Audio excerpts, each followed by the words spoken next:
ചോറ് മസ്റ്റാണ്. അതിന് അമേരിക്കയല്ല, ജർമ്മനിയല്ല, ജപ്പാനല്ല, എവിടെ ചെന്നാലും പാതിരാത്രി ഞാൻ ഭക്ഷണം ചോറും കിട്ടേ കിടക്കും. ഇപ്പോഴും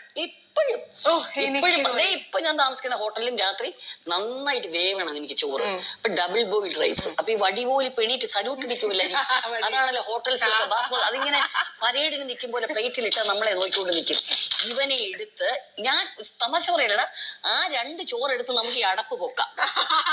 അപ്പൊ ആലോചിച്ച് നോക്കാം അതിന്റെ പവർ. അപ്പൊ ഞാൻ പറയും ഏതരിയും ആവട്ടെ, പച്ചരി ആയാലും മതി, കുഴഞ്ഞത് തന്നാ മതി. ഒരു ഫിഷ് കറി ധാരാളം മതി. വേറെ ഞാൻ പറയും അച്ചാറ്, പിക്കിൾ, പപ്പട്. ഇപ്പൊ പറഞ്ഞു ഒന്നും വേണ്ട, ഞങ്ങളുടെ കുടുംബത്തിൽ അങ്ങനൊന്നും ഞങ്ങൾ ചെയ്യാറില്ല. സോ ഇപ്പൊ പറഞ്ഞ കൈ വെച്ചോ, ഞങ്ങളുടെ കുടുംബത്തിൽ ഞങ്ങളുടെ അന്തസ്സിന് ചേർന്നല്ല. അല്ല മാം, യുനോ വെജിറ്റബിൾ മോനെ കൂടുതൽ സംസാരിക്കല്ലേ, തോന്നാ വിശന്നിരിക്കുക. വെറും വയറ്റിൽ അതൊക്കെ കേട്ട് കഴിഞ്ഞാൽ നമുക്ക് പിന്നെ പ്രോബ്ലം. അങ്ങനെ ഇത് മാത്രമല്ല, ഇന്നലെ രാത്രി വരെ ചോറ് കഴിച്ചിട്ടാ കിടന്നത്.